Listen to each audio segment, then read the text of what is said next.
Weekly roundup అండి. May 24 end day ending May 24 ఇవన్నీ ఏంటంటే డే ప్రకారం కేటగరైజ్ సారీ ఈ ఆర్డర్ కేటగరీస్ ద్వారా వస్తుంది. GOP civil war and Trump revenge గురించి మొదటిది. GOP opposition is growing to Trump. ఈ $1.8 billion settlement fund, slush fund, లేకపోతే ట్యాక్స్ పేయర్ డాలర్స్ దోచుకోవడం.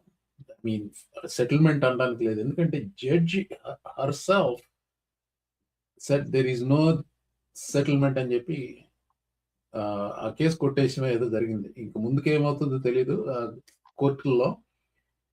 $1.8 బిలియన్ సెటిల్మెంట్ అనకూడదు, ఏమనాలి, థెఫ్ట్. ఆ థెఫ్ట్ ప్లస్ ఈ $1 బిలియన్ బాల్ రూమ్, వీటికి సంబంధించి జిఓపిలో కాంగ్రెస్ అంటే హౌస్ లోను సెనెట్ లోను గ్రోయింగ్ అన్రెస్ట్ అన్నమాట. Senate parliamentarian refused to put ballroom funding in the appropriations bill. Appropriations కాదు, రికన్సిలియేషన్ బిల్. అలాగే పెన్సిల్వేనియా కాంగ్రెస్మెన్ బ్రైన్ ఫిట్జ్పాట్రిక్ అనే ఆయన, he wanted to kill the $1.8 billion slush fund theft by Trump. So he strongly worded letter out రాశారు. Yeah, that will teach him. ఇలా అంతేకాదు, వీళ్ళే కాదు, ఫిట్జ్పాట్రికే కాదు, థామ్ టిల్లర్స్, బిల్ క్యాసిడీని ట్రంప్ ఓడించాడంటే లూజియానా సెనెట్ ప్రైమరీ రేస్లో బిల్ క్యాసిడీ ప్రత్యర్థిని ఎండోర్స్ చేసి ట్రంప్, బిల్ క్యాసిడీ ఓటమికి గురయ్యాడు. బిల్ క్యాసిడీ సిట్టింగ్ సెనేటర్ అంత దారుణంగా ఓడిపోవడం అనేది ఇంతవరకు జరగలేదట. He came in third, Tom Tillers. So ఇప్పుడు ఆయనకి సడన్ గా వెన్నెముక వచ్చింది. ఆయన ఒక మెడికల్ డాక్టర్ అయి ఉండి కూడా he endorsed RFK Jr. and he pretty much violated his two oaths. ఒకటి తన హిపోక్రాటిక్ ఓత్, రెండవది the oath he took to protect and preserve the Constitution of the United States. అతని మీద ట్రంప్ కత్తి కట్టడానికి కారణం 2021 ఫిబ్రవరిలో జరిగిన ఇంపీచ్మెంట్ ఓట్లో ట్రంప్కి వ్యతిరేకంగా ఓటేసాడు. అందువని చెప్పి అతని మీద కత్తి కట్టి అతన్ని ఓడించాడు. నా గత 6 సంవత్సరాలలో ట్రంప్ మళ్ళీ ప్రాముఖ్యత పొందుతున్నప్పుడల్లా ట్రంప్ని ఒత్తాస పలుకుతూ వచ్చాడు ఈయన బిల్ క్యాసిడీ. అంటే వెన్నెముక లేని వెధవ. ఇప్పుడు సడన్ గా తను ఓడిపోయిన తర్వాత వెన్నెముక వచ్చింది, ట్రంప్కి వ్యతిరేకంగా మాట్లాడుతున్నాడు. అలాగే bill Cassidy, even John Thune, Senate Majority Leader, they're either in strong terms or clear terms ఈ $1.8 బిలియన్ స్లష్ ఫండ్ ని వ్యతిరేకిస్తున్నారు. ఈ టెక్సస్ లో చూస్తున్న మన తెలుగు డయాస్పరాకి అందరికి తెలిసిన విషయం ఏది, John Cornyn, current sitting senator of Texas, and Ken Paxton మధ్య రన్ ఆఫ్ ఎలక్షన్ ఈ ట్యూస్డే జరగబోతుంది, మే 26. మొన్నటి వరకు ఎండోర్స్మెంట్ చేయని వాడు ట్రంప్ ఎవరిని, ఇప్పుడు కెన్ పాక్స్టన్ ని ఎండోర్స్ చేశాడు. పెద్ద మిస్టేక్. ఎందుకు చెప్తాను ఎందుకు పెద్ద మిస్టేక్ అంటే, నోర్మల్స్ కూర్చుంటే తను అనుకున్నట్టుగానే కెన్ పాక్స్టన్ గెలిచేటట్టు పోల్స్ చూపెడుతున్నాయి. ఇప్పుడు కెన్ పాక్స్టన్ కి ఎండోర్స్ చేయడం వల్ల కెన్ పాక్స్టన్ ఖచ్చితంగా గెలుస్తాడు. కానీ ట్రంప్ కి తనే గెలిపించాడని చెప్పుకోవాలని దొరద ఏంటో కానీ ఎండోర్స్ చేశాడు. ఇప్పుడు దానివల్ల ఏమైంది, తను ఓడిపోతానని తెలిసిపోయి ఈ ఇది కార్నన్ ట్రంప్ మీద తిరగబడటం మొదలుపెట్టాడు. సో వీటన్నిటికీ వల్ల ఇప్పుడు ఏమవుతుందంటే ఈ జిఓపి అపోజిషన్ పెరుగుతుంది. వీళ్ళు బేసికల్ గా రిపబ్లికన్ పార్టీ అసలు సంవత్సరం నుంచి వాళ్ళు చేసి చచ్చింది ఏం లేదు. ఒక బిల్ ఒకటి పాస్ చేశారు, big bad beautiful bill, whatever the ఎక్కీజ్, అది తప్పించి ఇంకా వాళ్ళు చేసి చచ్చింది ఏం లేదు. ఇప్పుడు ముందు అసలు ఏమి జరగదని చెప్పి అనుకుంటున్నారు. ఈ నవంబర్ లోపు వాళ్ళు ఏం చేయలేరు ఈ టెక్సస్ ఎండోర్స్మెంట్. అలాగే థామస్ మ్యాసీ, ఈయన మన భారత సంతతికి చెందిన రో ఖన్నా, ఇద్దరు కలిపి ఎప్స్టీన్ ఫైల్స్ విడుదల చేయడానికి చేసిన కృషి అందరికీ తెలిసిందే. అది ట్రంప్‌కి అనుకూలంగా 93, 94% ఓటేస్తాడు ఈయన Thomas mass. That Epstein files గురించి ఇంత హడావిడి చేస్తావా అని చెప్పి అతను ఓడించడానికి కృషి చేశాడు. ఓడించాడు.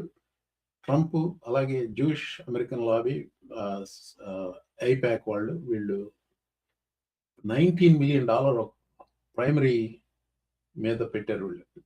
సో థామస్ మాసీ చిత్తుగా ఓడిపోయాడు తన ప్రత్యర్థి మీద. ఐ మీన్ ఆయనేం పెద్ద అప్సెట్ అయినట్టు కనపడలేదు. ఎందుకంటే everybody was expecting him to lose. I was hoping he would win but he did not. Now he is going to be a big thorn under Trump's side. So ఈ forces అన్ని ఏదైతే ఉన్నాయో నేను గత నవంబర్‌లో జరిగిన ఎన్నికల్లో చెప్తాను. Slowly but steadily Republicans will grow a spine. They are going to oppose Trump అన్నాను. The moment is here. Going forward that will happen అనుకుంటున్నాను. ఈ ఇంకా ఏదో పిచ్చి పనులు చేశాడు కోబేర్, స్టీవెన్ కోబేర్ షో అయిపోతే ఏం ప్రెసిడెంట్ అండి బాబు. స్టీవెన్ కోబేర్ మోనోలాగ్ ఇస్తున్నప్పుడు ఈయన గారు వెనక నుంచి వచ్చి కోబేర్ని ఎత్తి తీసుకెళ్లి డంప్స్టర్ లో పడేయటం ఒక ఏఐ వీడియో అది పెట్టాడు. Welcome back to our final broadcast, ladies and gentlemen.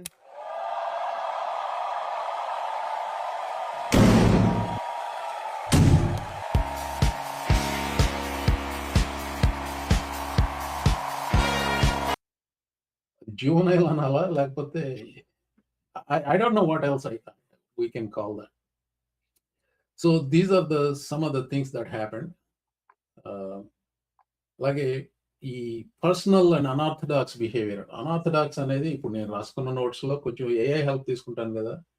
That's not a word I would have used unorthodox అని. బట్ ఈ బాల్ రూమ్ ర్యాంట్ గురించి ఇప్పుడు మీరు వినకపోయినా వినేటట్టు మీ దగ్గరికి చేరేటట్టు సావగొడుతున్నాడు. ఎక్కడికి వెళ్ళినా ఏం చేసినా ఎక్కడ కూర్చున్నా నిద్రలో లేపితే బాల్ రూమ్ అంటాడేమో. ఫస్ట్ వర్డ్ బాల్ రూమ్ అంటాడు.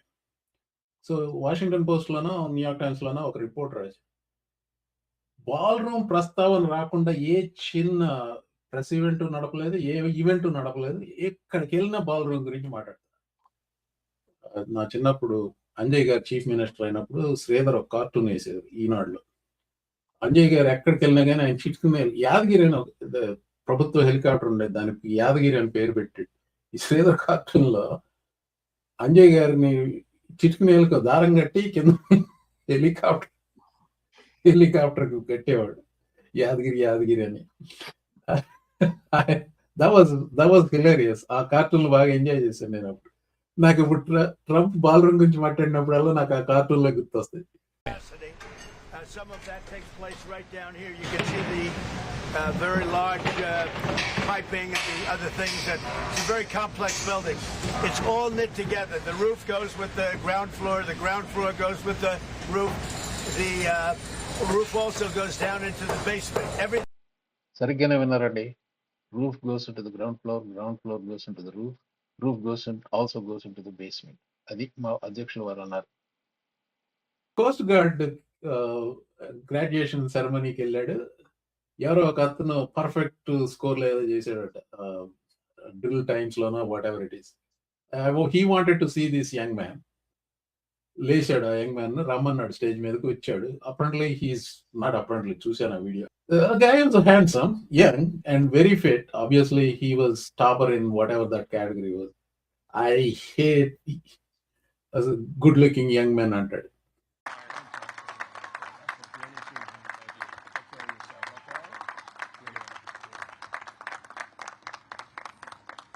I hate good-looking men.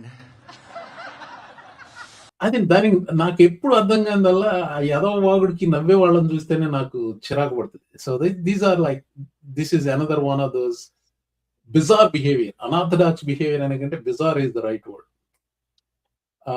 ఇంకోటి, తన కొడుకు రెండవ పెళ్లికి వెళ్ళలేదు. ఇది డాన్ జూనియర్ వెళ్ళలేదు. ఇక్కడ ఏదో పెద్ద త్యాగం చేసి యుద్ధానికి వెళ్ళి కాలు చెయ్యి పోగొట్టుకున్నంత త్యాగం చేసినట్టు మాట్లాడాడు. ఓకే. అండ్ దెన్ ఇంకొకటి ఏంటంటే, ఇప్పుడు లాస్ట్ ఇయర్ చేసిన ఈ బుర్రా బుర్రా వాట్ ఎవర్ హరిబురి గాడ్ ఎదవతనం ఎదవ పనులన్నీ ఇప్పుడు కొన్ని వాటికి సంబంధించిన కోర్టు తీర్పులు వస్తున్నాయి. మీకు ఎంతమంది గుర్తుందో సంవత్సరం క్రితం కిల్మార్ అబ్రాగ్ గెర్సీ అనే ఆయన మేరీలాండ్ అతన్ని ఇల్లీగల్ గా డిపోర్ట్ చేశారు. ఎక్కడ ఈ నాట్ ఎల్ సాల్వడార్ అదేది బికేలీ వాళ్ళ ప్రెసిడెన్స్ కి వెళ్ళి తీసుకెళ్లారు కదా. తర్వాత అతన్ని యుఎస్ తీసుకొచ్చారు, నేషనల్ లో ఇండైట్ చేశారు.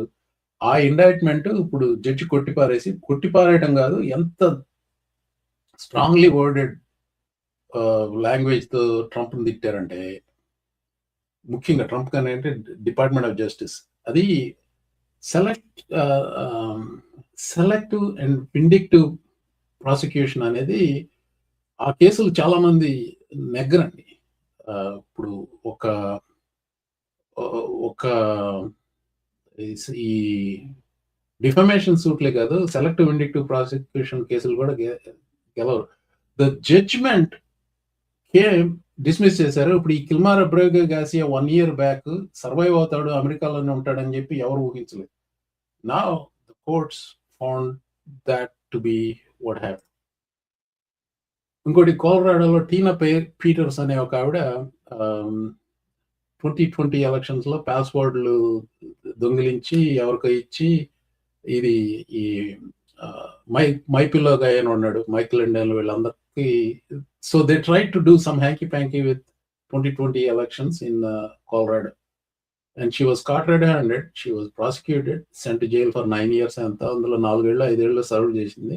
కోలరాడో గవర్నర్ జెరడ్ పోలీస్ పార్డన్ చేయాలి, సెంటెన్స్ కమ్యూట్ చేశాడు. అంటే ఇంకా సర్వ్ చేయాల్సిన సెంటెన్స్ కమ్యూట్ చేశాడు. దానికి పెద్ద అప్రోచ్. ఎందుకంటే గత కొద్ది నెలలుగా ట్రంప్ చాలా ఒత్తిడి పెడుతున్నాడు జెరడ్ పోలీస్ మీద. ఆ ఒత్తిడి వల్ల చేశాడు అంటారు. నేను అనుకునేది ఏంటంటే, నాకు I have a different opinion అండి. ఐ థింక్ శిక్ష ఏదైనా కానీ నేరానికి ప్రపోర్షనల్గా ఉండాలి. ఆ అమ్మాయి పరమ నీచురాలు, నికృష్టురాలు, చేసింది తప్పు. 9 ఏళ్ల జైలు శిక్ష అనేది I don't know if it is the right thing. So I'm not that much upset about that commuting of the sentencing అండి. So I will stop the review there. I have other things in the review, but I will let's do a chat with our co-host, Heroes co-host Murali garu. Namaste andi. Malli namaste.